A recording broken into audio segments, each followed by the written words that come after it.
Welcome to Northwest Profiles, a look at people, places, and events of interest in the inland Northwest.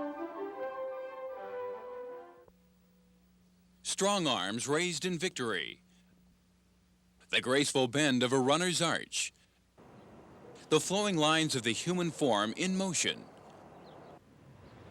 On one edge of Riverfront Park in Spokane, athletic figures of men, women, and children participate in the joy of running. Though the spring in their step suggests otherwise, they never move. But they have moved many people to feel what sculptor David Govedare would call their spirit quality. Bloomsday, what a beautiful movement of people that is. And the thought of doing a couple, 3 people running through the park in that sort of setting just started growing and growing until all of a sudden it clicked in my mind, seeing humans as though they were pebbles on a beach or aspen leaves blowing in a tree, that they were no longer individual people, that they were all little parts of a texture, of a giant overall theme. And that's how they developed like they did in the format of using flat plates of steel, that I wanted to capture the essence of the person by their 4-directional silhouettes. So at certain times of the day, they look as though they are completely real people. But then at other lightings, and they become more abstract. And when you are able to look down through the whole group of them, you see them as just different planes of geometry in motion. And it, to me, gives off a real spirit of humanity, while at the same time gives off just a spirit of repetitive rhythm. And I like that simple, the less is more feeling, that they are constructed as simply as possible to capture as much as possible about the human spirit. In his studio near Chewelah, he's using the familiar steel plate construction as a base onto which to build a completely 3-dimensional figure of a dancer. Strips of steel are welded onto the body to form an outer skin, which will be given finer shape and muscle definition by grinding, heating, and hammering the metal. It seemed a logical procession to start on the arms and work right into the face so that her spirit can be revealed. I don't know what her spirit's going to be yet, or who she is, the name of the piece, everything. There's so much to be revealed in the moment-by-moment expression that starts showing up in her face. And when you take cold steel and start bending it and moving it, trying to bring it to life, that's the real joy of the creation for the artist, is to see your hands unfolding a sense of inspiration and life into something that's inanimate. Govedare also builds totems, but with a modern flair. This one stands outside the Museum of Native American Cultures in Spokane. A good part of what my spirit is, the way I like to live, definitely reflects a similar expression in design value that Native Americans have developed over the centuries. But for me, it's just the way I live. Raised in Santa Barbara, California, David moved to Spokane to work for an architect during Expo 74.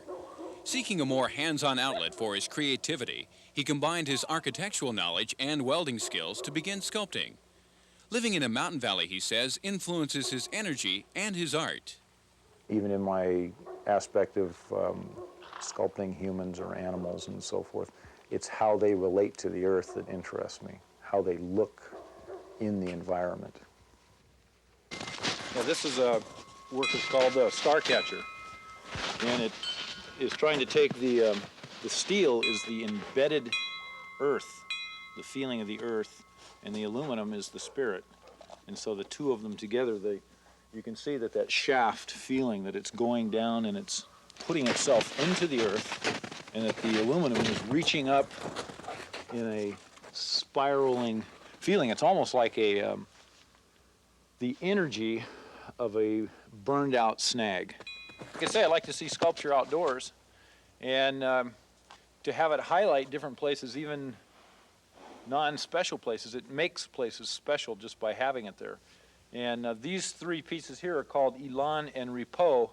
It's a series of work identifying the relationship between tension and relaxation. The view overlooking the Columbia River at Vantage, Washington is bright and beautiful. But the winds along the basalt cliffs remind Govedare it is still January. He's here with state transportation officials to check on a site for his most ambitious work yet.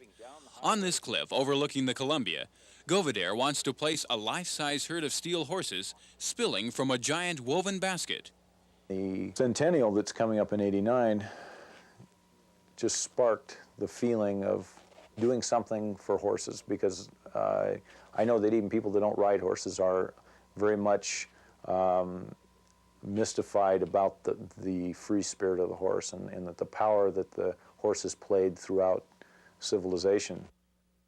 Entitled "Grandfather Cuts Loose the Ponies," the Indian basket from which the horses leap represents the Great Spirit's gift of horses to the planet. Well, the horses are going to be viewed from probably a couple hundred yards away in an elevation a few hundred feet up high against the skyline. And if we can take and use flat plates of steel and know that they're going to be viewed from that distance, that we can create another successful illusion as to these being the essence of horses. The Washington State Centennial Commission and 5 county commissions have endorsed the project, but its $250,000 price tag will need to be raised from corporate and private supporters. To that end, Govedare is assembling the lead horse of the herd for use in fundraising efforts. Joe Bassetta helps move the pieces of architectural steel that have been machine cut and bent to David's pattern. A little larger than life size, each of the 18 horses will be unique and weigh between 600 and 1,000 pounds. The basket will be 36 feet in diameter, built of expanded metal. The attached designs will appear to float around a transparent basket, while 90-mile-an-hour winds pass through it without damage. David is still consulting with area Indian tribes on the symbology of the designs, which will probably represent other gifts of the Great Spirit. Woo! Yeah! 2 years of dreaming about it and tinkering around, then all of a sudden you get to see it. The sculpture and its funding are still evolving. Gradually, Govedare will create a new legend, the legend of Grandfather cutting loose the ponies, to be passed on to the people of Washington during their 1989 centennial.